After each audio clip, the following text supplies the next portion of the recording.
ने हमें क्या कर दिया, बहुत ज़्यादा एक छोटी सी जगह के ऊपर, और वो छोटी सी जगह कौन सी है, हमारा मोबाइल।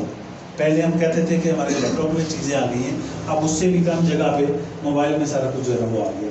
तो ये है बेसिकली डिजिटल वर्ल्ड की एक कॉन्सेप्ट कि उसने क्या किया, उसने हमें एक समराइज करके हर चीज़ जो है ना वो दे दी।